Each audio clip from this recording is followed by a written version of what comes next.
আপনাদের দিয়েই তো দেশ চলে, আপনাদেরকে তো মাথার উপরে রাখার কথা, অপরাধী করে রাখবে কেন? ভাবখানা এই যে তোমরা নিজেদের টাকা রোজগার করতেছো, তোমাদের ব্যাপার, আমাদের কি এটাতে? অথচ টাকা যেটা রোজগার করছে এটা বাংলাদেশের জন্য রোজগার হইতেছে, বাংলাদেশে আসতেছে এই টাকা। আপনারা কষ্ট করে টাকাটা রোজগার করে আনেন, দুর্ভাগ্য হলো দেশের এই টাকা আরেকজনে পাচার করে আরেকদিকে নিয়ে যায়। এইটাই হলো আমাদের দুর্ভাগ্য। তো সেটার দিকেও আমাদের খেয়াল রাখতে হবে, আপনাদের টাকা যেন দেশের কাজে লাগে, যে টাকা আপনারা রোজগার করেন।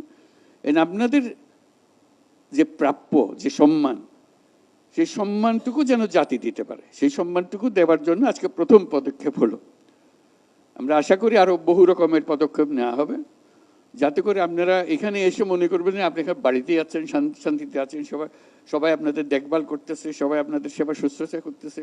আপনার জন্য কোথায় যেতে হবে, কি করতে হবে, হারিয়ে যেতে হবে না। আপনি নিশ্চিন্ত মনে বসে থাকবেন, আপনার প্লেন যেখানে সেখানে আপনাকে নিয়ে যাবে। অর্থাৎ আপনি এখানে মেহমানের মতো থাকবেন, আপনি সম্মান নিয়ে থাকবেন।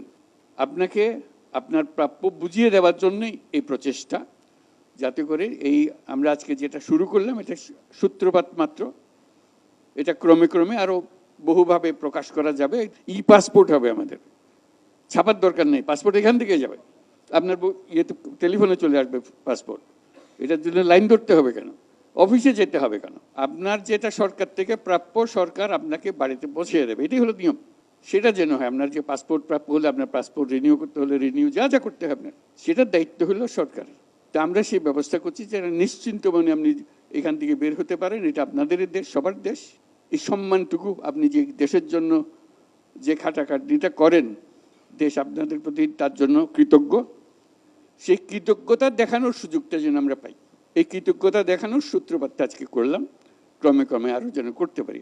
আমাদের সর্বোচ্চ প্রচেষ্টা থাকবে আপনারা যারা রেমিটেন্স যোদ্ধা আছেন তারা যেন বাংলাদেশের সকল স্তরে ভিআইপি মর্যাদা পান। আমাদের এখানে যে সিভিল এভিয়েশন অথরিটি আছে, ওনারা এই জায়গাটা হচ্ছে অন্য একজনকে দেওয়া ছিল, অন্য একটা দোকানকে। শোনার সাথে সাথে এটা খালি করে ওনারা করে আমাদের ব্যবস্থা করে দিয়েছেন। আমরা এটা যে আপনারা দেখছেন এটা কিন্তু শেষ না, আমরা আরো উন্নত করার চেষ্টা করব। আপনারা দেখেন ডিসপ্লে বোর্ড আছে, ওখানে টেলিভিশন আছে, আমরা এটাকে আরো উন্নত, আরো কমফোর্টেবল করার ব্যবস্থা করব। প্রবাসী ভাই বোনেদের জন্য যারা রেমিটেন্স যোদ্ধা, এদের জন্য আমরা কিছু সংখ্যক খাবারের আয়োজন করেছি, যেটা হচ্ছে তারা এসে সুলভ মূল্যে খেতে পারবে। স্যান্ডউইচ, প্যারিস, সিঙ্গারা, সমোচা খুবই সুলভ মূল্যে পাবে। আত্মীয়ভাবে তাদেরকে হচ্ছে আমরা সম্বর্ধনা জানাবো, আমাদের কাছে তারা আসলে ভিআইপি একটা ট্রিট পাবে। সামনে থেকে সামনে কফিটা আমরা একটু বলে দেন 15 টাকা ট্রাস্ট করেছে আমরা কম দামে পাচ্ছি। আমার বিমান আমাদের দেখে